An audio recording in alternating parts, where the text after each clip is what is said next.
Fuckot somehow always comes out on top. He does. He does. Did you see Kuraides at all in your base?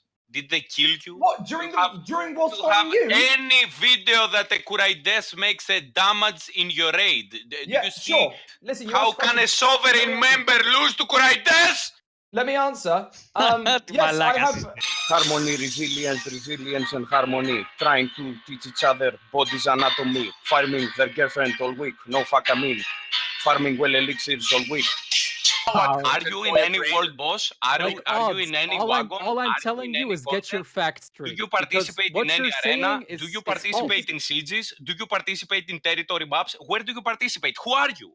Who are you? Where have you been? I know who he is. So where have you been? When I started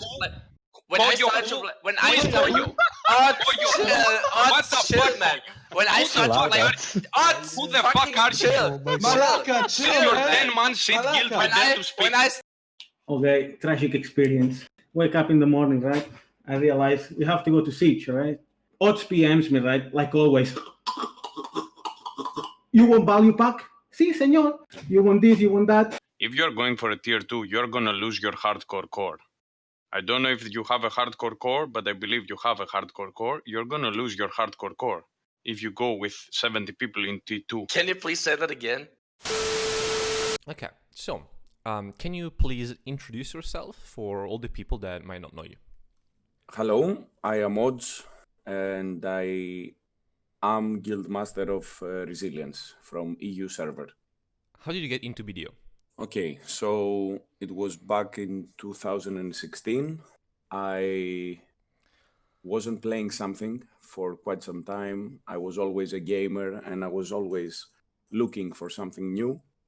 And I think because late night before I sleep, I always watch some YouTube videos. I got a trailer for BDO from Korean server. I didn't understand the thing. But when I saw the video, I think everyone feels the same way when they see for the first time a video of Black Desert. So I thought it would be interesting. And then my life went down. No, I'm kidding. My life was attached to BDO in a very, very hardcore way, but it went slowly to that point, like a slow but steady climax into Black Desert addiction. Did you start the game knowing you wanted to be a guild leader, or is it something you've done in the past? How did that happen? Well, I was a guild leader in other MMOs as well, but since years past, I understood that I couldn't do this anymore. So when we started BDO with some friends, I joined a guild back in the day called RNGesus before we make Resilience. And at the time, I met some of the officers that we created Resilience together, and I told them beforehand that no matter what happens, I can't step up, I can't be an officer, I want to be a normal member. So the first 6 months started this way, but as months passed and as I kept playing and playing and playing, I saw that I wanted more and more to be affiliated with the game, step up with the game, do more with the game in Odd Wars, in Siege, etc. After 6 months into BDO, 2016, we made Resilience with 4 people. So no, it wasn't in my plans to play this game hardcore at all. What games were you playing before? Like, I am a bit older. Like some of the people. Well, I am 33 right now. Okay. And I started in Ultima Online, and one of the games that switched everything for me was Final Fantasy VII. And Final Fantasy VII, then World of Warcraft, some Diablo, some Aeon, some Terra, some Guild Wars, like pretty much a lot of well-known MMOs. But yeah, I think the most important was Final Fantasy VII that made me understand that I am a gamer. I like this shit to do it in general. Okay. And you said you were a guild leader before in one of these games, I'm assuming. in World of Warcraft. In World of Warcraft, okay. I was playing in US server, and I don't know why. I had a friend there. I started. I couldn't go back. I couldn't reroll. I couldn't start over in EU. So my raids were starting at 3 a.m. and were finishing at 9 a.m. I had breakfast, sleep, then again another raid at 3 a.m., finish at 9 a.m. It was kind of stupid. I don't know how I did that for for 2 years, but yeah. Lesson learned. Okay. You started Resilience. What was the goal with Resilience? What was your idea of the guild? And how did you go from thinking, oh, I'm never gonna be a guild leader again, to creating a guild? Well, the main goal, the amazing goal, was to conquer Serendia. Like, that was for us the number one goal at the start. Like, we were like, okay, we're gonna prepare, add many guild members, train with each other, become a guild, and then we're gonna conquer Serendia. And at the time, Serendia was being kept by a guild called Harmony. For the old school players, Harmony was an old known guild like us, and our goal was to defeat Harmony and conquer Serendia. And that was the first goal. But after we did that, like, we were like, okay, sky is the limit. Let's go for another territory. Let's go for Medaya. Let's go for Calphon. And bigger plans kept unrolling and unveiling. So one thing led to another, and we became really addicted, and we dived really, really deep in the game. When I say deep, I mean bring a second PC to my work deep, doing a node war from the car while streaming the game deep, and raid leading with my shot caller from the car. Someone was streaming me the game, and I was doing politics from the car while passing red lights deep. This kind of deep. Like, everything was revolving around BDO at the time. Like, non-stop, from the morning till night, from grinding, gambling with RNG, politics, sieging, node wars, and adding new members, approaching them and explaining what we have here. We didn't understand how fast things happened, but yeah. Why do you think BDO has this effect on people, or on you specifically? I was always searching for a game that didn't destroy your progress. I was always complaining that whenever we were playing World of Warcraft, for example, we got the best tier of gear, we did the best things, and then expansion came and it destroyed everything. A guy came and said, here's a new expansion. Nothing matters. What you have accomplished, what gear you have gained, it doesn't matter. It's a piece of trash. You need to get the new gear. So I really hated that. So when I found BDO and I saw that there is no level cap, there is no armor that becomes useless after a time.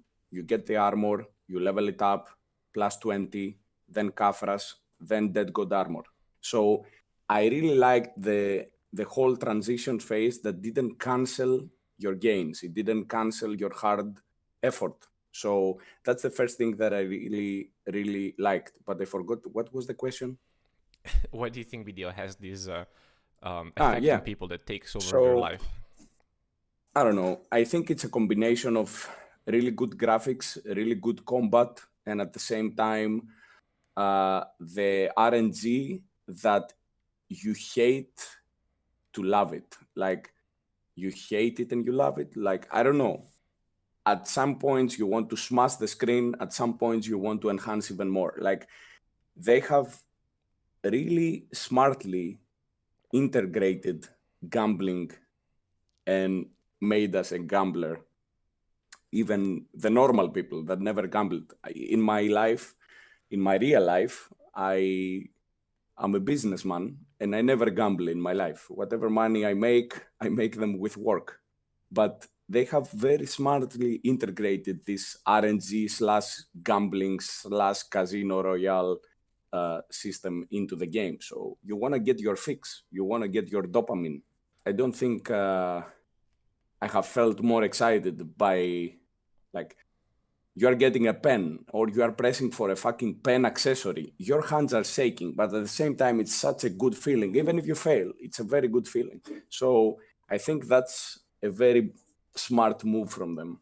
You get your fix, your RNG gambling fix, which I have really calmed down a lot in my life. But back in the day, I was clicking fucking everything, main gear, secondary gear, everything. I was buying gear, clicking it, rolling my own gear, becoming like a useless warrior with pry gear, running in siege. I was like, oh, I don't have a ring, it doesn't matter, fight.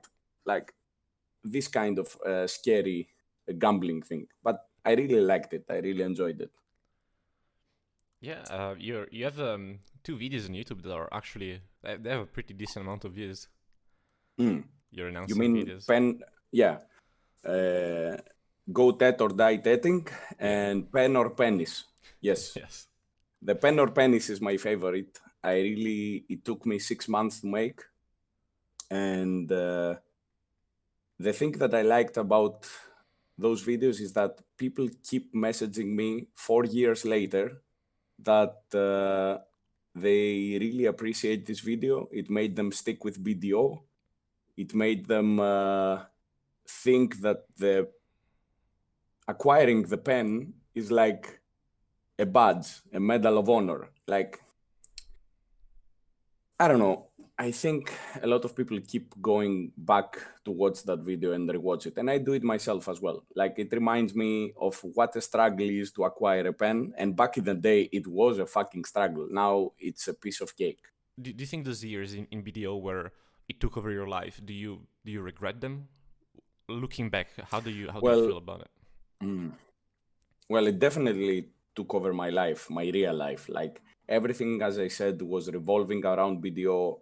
Even at work, I was sending messages. I was running the business at the same time. Discord kept beeping at my mobile, messaging the officers, messaging the shot caller, messaging the members, doing politics at the same time.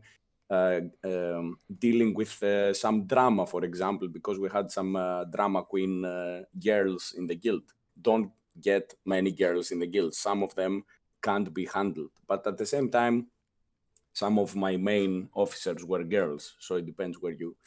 Anyway, it's a matter of luck. And yeah, it took over my life for 2016 till 2018. 100%. I'm not gonna deny it. And if I regret it, well, yes and no. Like, I met some of the most wonderful people in BDO, and a lot of them I met them in real life. Like, one of my main officers, Luna, he came to Greece. He flew here. He stayed at my home. We did a tour in Athens, etc. So no, I don't regret it 100% because I met these people, but at the same time, I should have controlled it a bit better, definitely. What made you stop? Did something happen in 2018 that made you like stop going so hard, or? Well, back in 2018, I think the most hard thing was that we pretty much dived so hard into the game, we pretty much did everything, but it became a job more than a relaxation and an enjoyment. So you end up waking up and you're like, I have to do this. You had too many obligations. So I think right now the only people who can relate are the people who deal with guild management. People who run a guild will understand exactly what I'm saying, because you have to be 24/7 alert and there and talk to your members and do politics and prepare for the next siege. And it really fucked up my Saturdays, because the siege is on Saturday, but you have to do all the preparation during the whole Saturday. So I never fucking went out a Saturday for...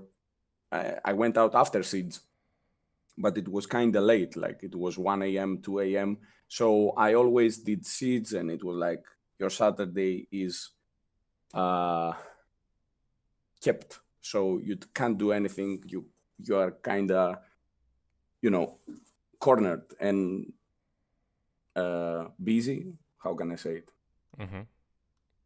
So that was the main reason. Like I had a lot of complaints in real life that, okay, you have to take it more easily. Like everyone knew that BDO was something more than a game.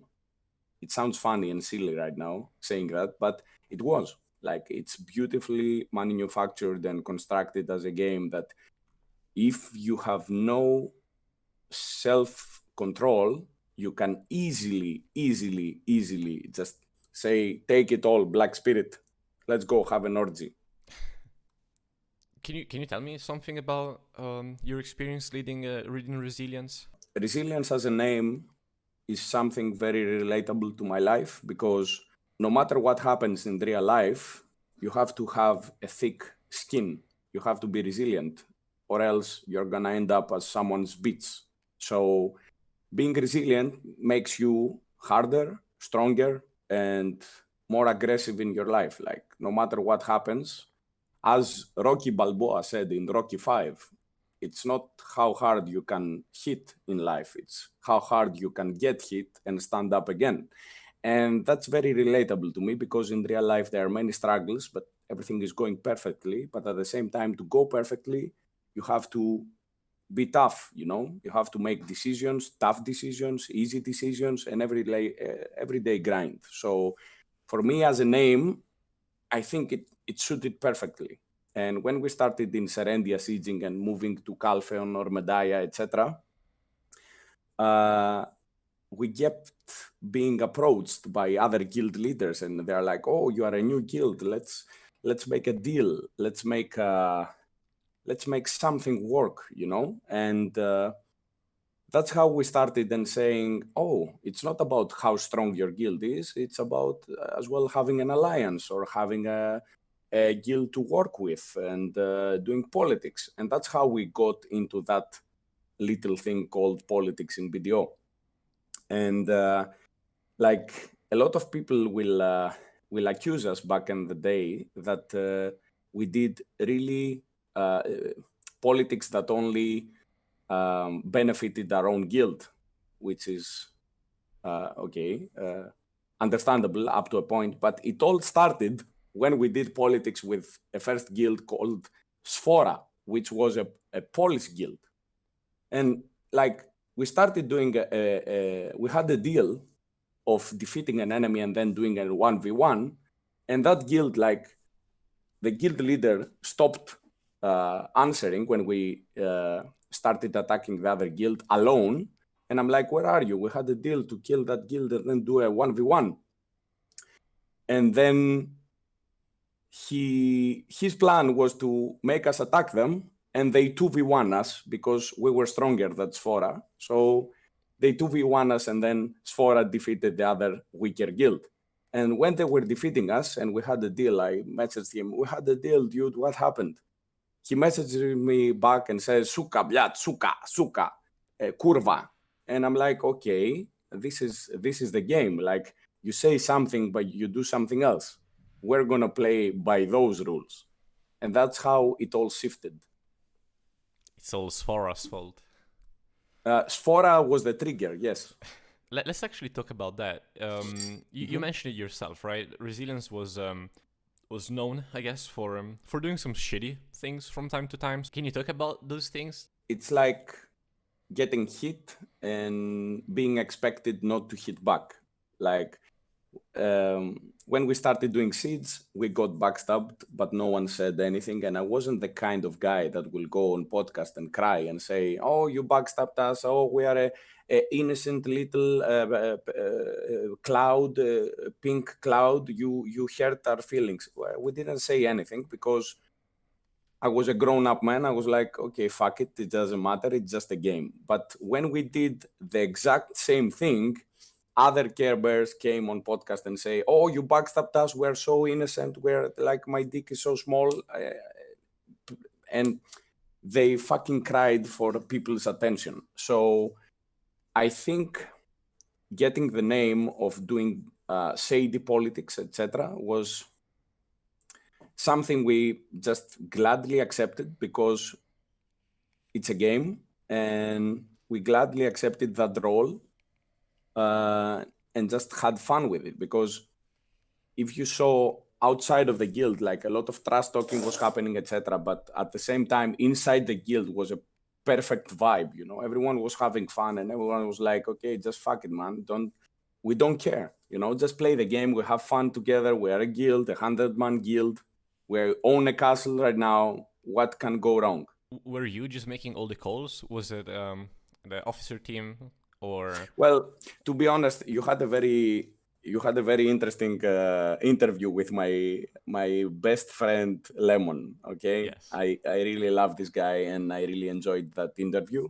Well, it all started with Lemon because we had him. Let me say a parenthesis here that we invented the merc system before it was integrated in the game. Like, whatever we did as a guild then got patched inside the game, and we did it beforehand, meaning merc system wasn't a thing back in 2017-18, and we had good relations with other members from other guilds, and we asked them to join, do the siege, leave their guilds, do the siege, and then go back to their guilds. So we kind of integrated merc system before it became a thing. And everyone was like, oh, Resilience is getting mercs. What is this bullshit, merc system, etc. And now everyone does it. Like, this amazes me. Like, we did it, and we got so much trash talk about that. And then it got patched, and everyone did it gladly, with head held high and saying, yeah, of course, we get 60,000 mercs. We are a 20-man guild, but now we're 100. Yes, fuck you. And we only got like 10, 15 max because we were always 80, 85 in our siege ourselves. To go back to your first question, how it all started, we had a fucking 1v1 with Leviathan back in the day in Medaya. And we defeated a guild that was keeping the castle, and then we defeated everyone else, and then it was us and Leviathan, and we were saying that we will do a coin flip. Is this the canon story? Yeah, Okay. yes, to do a coin flip. We will do a coin flip and decide out of the coin flip who will get the castle. And fucking Wiggles at the time was like, oh, it doesn't, let's do the coin flip, Batman, it's okay. Like, he was a very chill guy at the time. He was always a chill guy. And we had the ceasefire, 5-minute break, and I see a fucking cannon hitting our base, like someone screamed it at our microphone. I wasn't at the base. But at the same time, the moment we had Lemon as a merc in the guild. And you remember Lemon, he was a kind of short-tempered tamer. Like, even if you typed A in your fucking keyboard, he attacked. He's not to be taken. He's to be taken seriously. And the moment the cannon fucking hits our base, and Ivaneska shouts at our microphone, "We are being hit by a cannon," Lemon does a 10-man kill with a fucking ultimate and starts the fucking fight. So it all started with Lemon. It all started with a cannon and fucking Lemon going ham berserk, and I was like, you know, the move that you put your hands like, oh well, fuck it, and let's go, and we just killed them and got the castle. Okay, so it just kind of snowballed. Yeah, exactly. It So was a domino effect. You wanted to go for the coin flip, but you guys I had the website up and running. I was in a call with Wiggles, ready to do the coin flip, and he was like, "Why is Lemon killing 10 of our people? What the fuck?" Did you ever find out who shot the cannon? If there ever was a cannon? No idea. No idea. I got some videos, etc., that people linked me in tweets after that. There was a cannon hit, but I didn't know who did it. You know, it's Okay. like a Game of Thrones episode. You know, someone does some shady stuff to fire things up, and then you could just go with the flow. You know, people want to fight. Okay, let's fucking fight. Right. Yeah, that's a piece of BDO history for sure. Yeah, but at the same time, Heedun, that was the main thing that kept the fire going, you know? Salt. Salt is the fucking number one thing. It can make you enjoy BDO to the fullest. You remember it as an old school, yeah, you were the old school leader. You remember it 100%. You were with Ox. Yeah. Yeah, you were with that guy. Without salt, the game is just tasteless. With the salt, you enjoy the game 10 times more. You were like, oh, I'm gonna fuck you. No, fuck you. You remember that video from fucking, fuck you, Ezekiel. What's your name? Fuck you. No, fuck you. What is your name? Tony. Fuck you, Tony. Like, it's exactly that thing, you know? You want salt and you just open your PC with 10 times the excitement.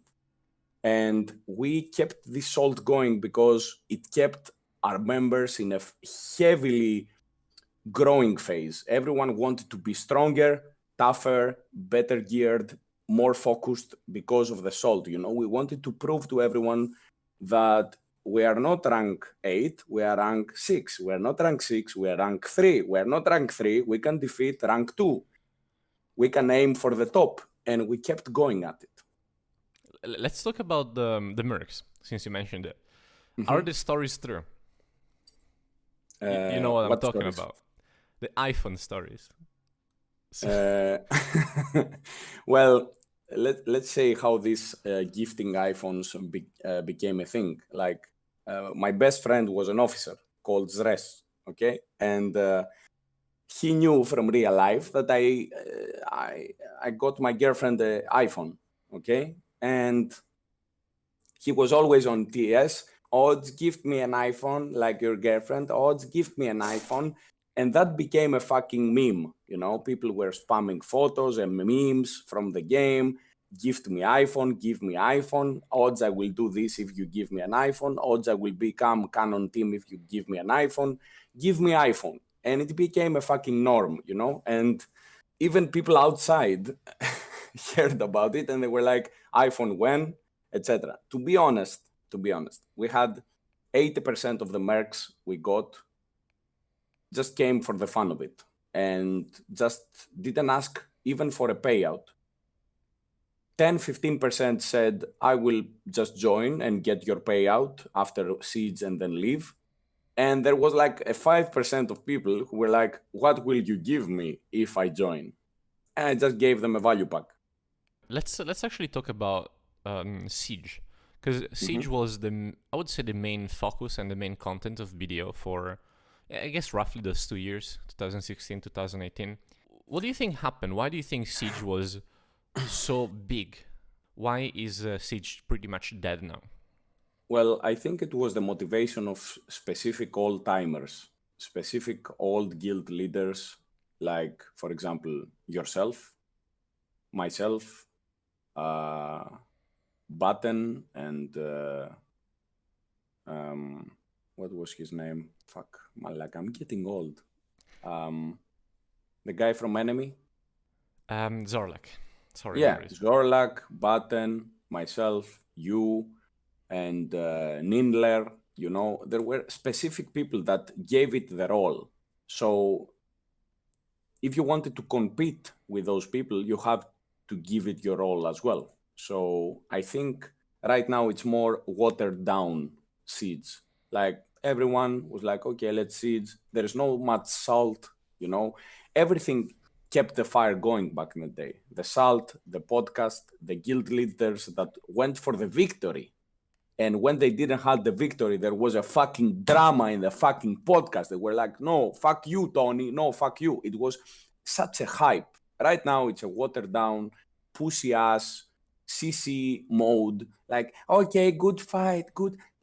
You had a good fight? Yes, I had a good fight. Good fight, my friend. Fuck this, man. It's a fucking game. You have to have the energy, the passion, the salt, you know, to make it worthwhile. I think if those people came back, Siege would be 10 times more interesting. And I think if they fucking implement the server versus server and they make, for example, a Siege EU versus NA, I would be down for that. Or if they reform Sieges and Node Wars, because I heard they are, right? They are looking into doing some changes. Yeah. Yeah. I am really curious to see what changes those are, because right now it's such a pillow fight in Siege, and I really don't like that. And our adversaries and our opponents are much more kind, and I don't like that. And to be honest, also Saturdays, Siege is a thing that wears guild leaders down. You know, if you do it each Saturday for years, it will wear you down. So I don't know. I think either the new guild leaders need to step up and from rookie mode become something tougher and more boss mode, or the old timers to come back, which I see they play all, you know, but they are in the shadows. I play myself, I came back, but I don't play and run a guild. I play for my own pleasure right now, and I don't have the stress of running a guild. So I think all these people that I mentioned play from time to time. I see them online, but they prefer to have their own quiet and peace, you know? I don't know what can happen. Maybe reforming the Siege, reforming the node war system, or adding some mechanics to make it more salt-based. Because right now with the merc system, there is no salt. It's like, okay, I'm a 20-man guild, I get 80 mercs, I get a castle. No one can blame me. You know, don't blame the system. Don't blame me. You know, it's a really fucked up system, that thing with the mercs. There should be a cap. You know, you can get up to 10 to 20. That's it. You can't get a fucking whole guild full of mercs. It's something you're like, meh, fuck that. Mm-hmm. Do you see yourself leading a guild again? In BDO?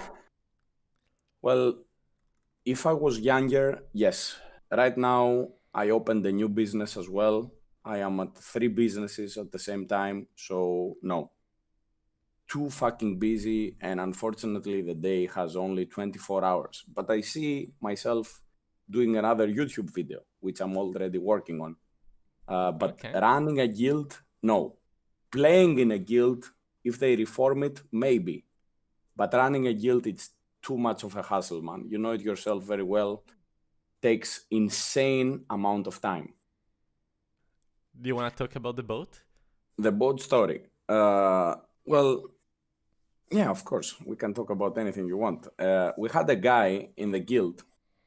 That guy was special. When I say special, there was something wrong with the guy. But when I say special, like, he didn't care about gear. He cared about logging in and finding all the bugs in the game and reporting them. And I wake up one day, it was one day before Siege, like a Friday morning, and I get 10 billion messages from him. Odds I found a huge bug, you won't believe it. So I log in and I'm like, okay, where is the bug? And I see a fucking boat in Velia. No, let me rephrase. Not at the harbor, inside Velia at the bank. So I was like, how did you get the boat inside the fucking town? And he's like, there is a bug, I found it. I never understood how he did it, to be honest. And it was a guy that found weird stuff, like you could teleport your horse in fucking arena and it gained 5 levels instantly. Weird bugs, you know. He got level 30 horse in 2 minutes from level 1. It was weird stuff that you could do, and I didn't understand how he did it. And to be honest, I didn't have the time, and at the same time, I didn't want to deal with that because you compromised your account at the same time. So we just reported all this stuff. At the same time, though, we saw a fucking boat in the Siege, and everyone accused us that it was our boat, which it wasn't. But the boat was fucking running around Calpheon or Valencia, I don't even remember which castle, it's been a while. It was running around, and when I say running around, on the fucking land, not in the water. So that's about it. Okay. So it wasn't yours?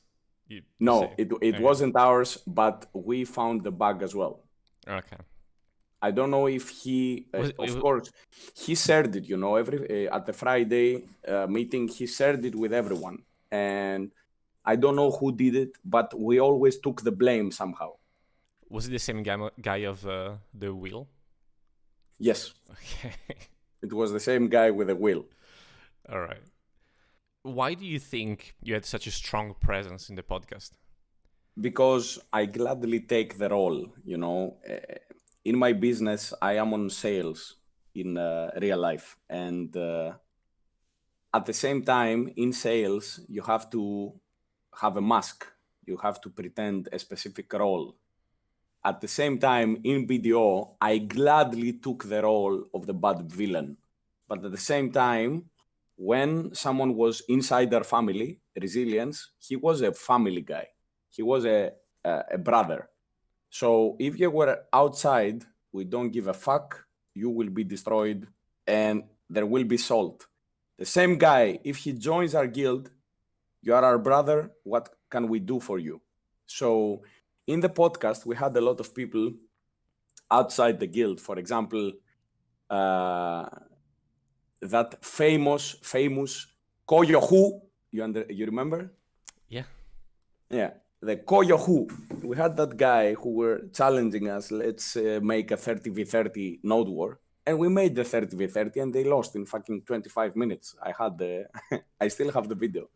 But it was so nice that there was so much salt going and I kept making the fire bigger because that made the podcast interesting. If everyone is a watered down, bitch ass fucking CC and goes to the podcast and say, okay, how many members you had? 30. We had 32. Okay, good fight. Okay, good. Fuck that. Make it interesting.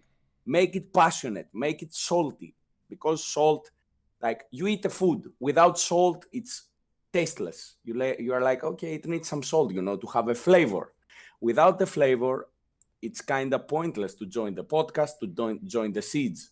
We're not friends. We are enemies. We are fighting. We are against each other. We are not friends. Fuck off. Fuck you, Tony. You understand? We have to make it interesting. So whenever I joined the podcast and Swiper were like, okay, we're going in live in 5, 4, 3, etc.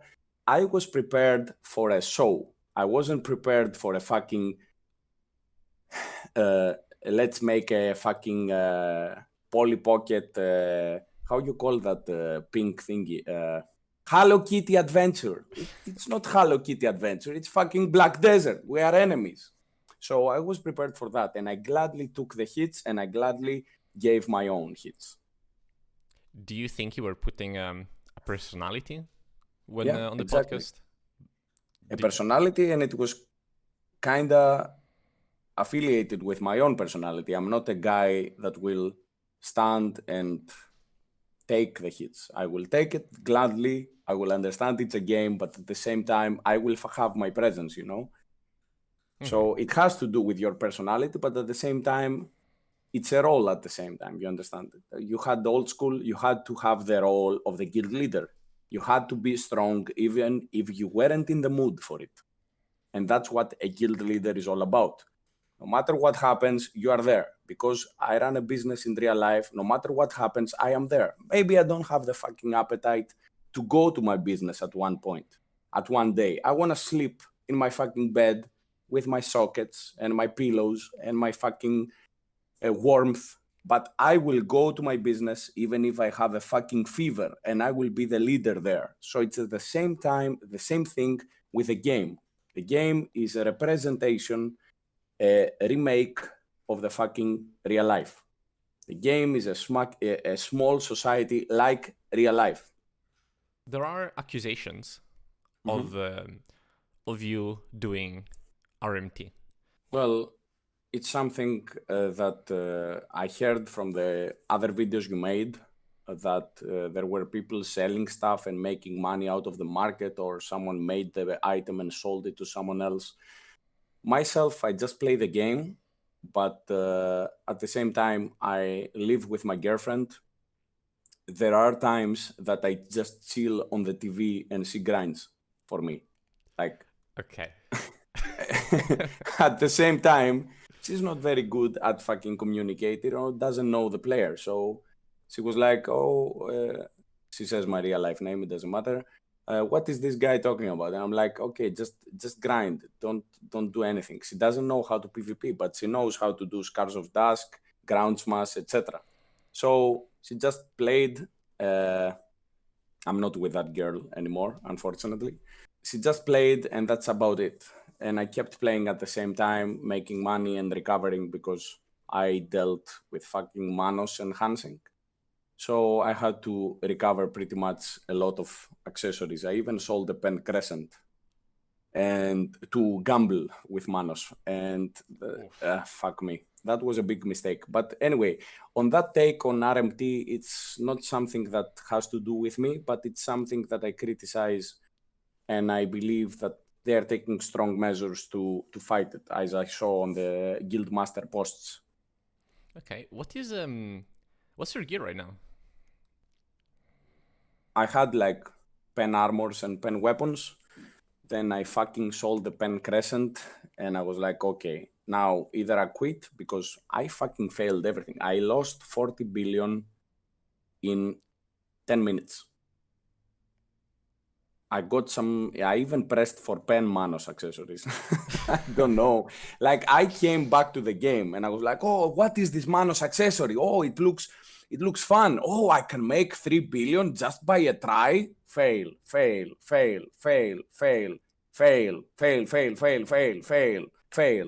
Like 40 billion down the drain. I sold my Togger, I sold my belt, I sold my earrings, I sold my pen crescent, I sold everything.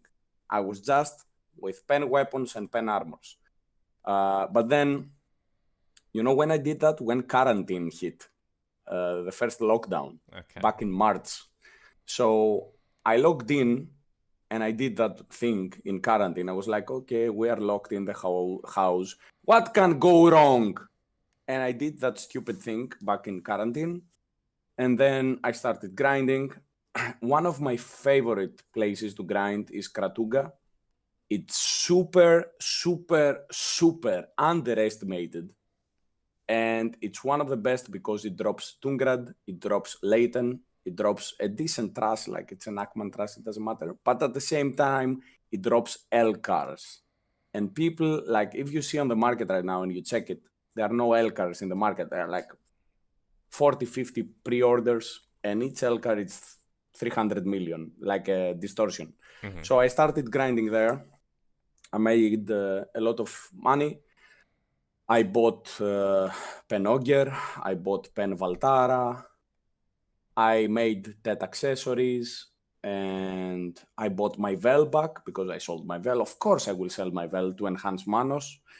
And right now I am around 305 and 370 DP with Nuver. Okay, nice. Do you have dual Falling God? Yes. Okay. Right now I'm gathering Cron Stones for try. Okay. What's your fail stack? 155. Okay, I have some questions asked by people for you. So, let's go. Shell asks, any plan on reviving Resilience? Okay, maybe casually. Maybe for some node wars when they reform them. But running a full-time Siege guild myself, no time for that, unfortunately. Okay. And he also asks, where can I get the best souvlaki? Well, downtown center Athens, for sure. There are some amazing souvlaki stores. Okay, Van Spoon asks, tell the world the story about Diabolik. Oh my god.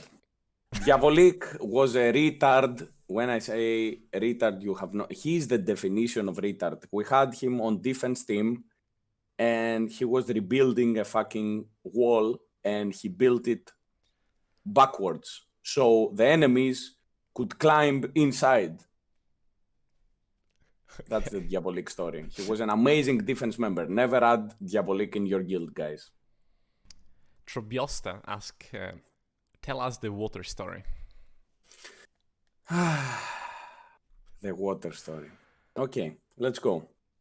As I said, beside my shot caller Lynn, beside Ivaneska, beside Luna, I had a Greek friend. He was an officer called Zres. With Zres, when we were 18, we made a trip to the US. We went to fucking Boston, New York, Philadelphia, Washington, D.C. We did a road trip in the United States when we were 18 after school. And we fucking go to Boston and we're like, oh, Boston, it has all the fucking good universities. Let's go see fucking Berkeley, Harvard. Let's go see MIT. And we join the walk. There is a fucking nice trip there on foot.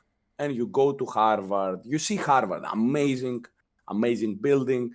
We went inside. We saw the fucking, you could even watch the lesson being proceeded right now, then. And we were like, okay, we're hungry. Let's get a fucking burger. You know, American burgers they invented burgers. It's fucking insanely tasty.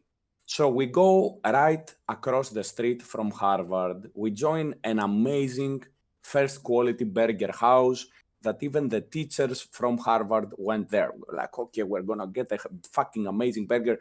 $25 worth of burger.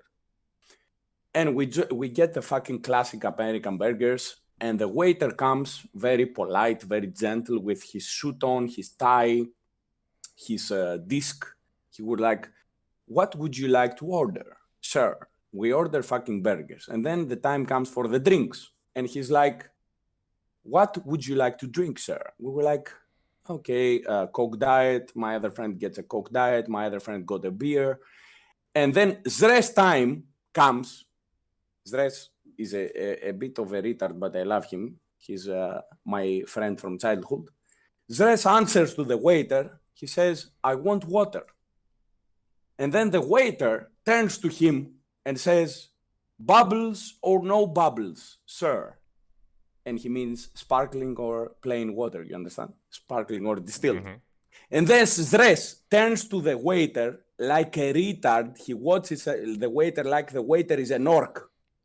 And he watches him with pity and says, just water. And that's the water story.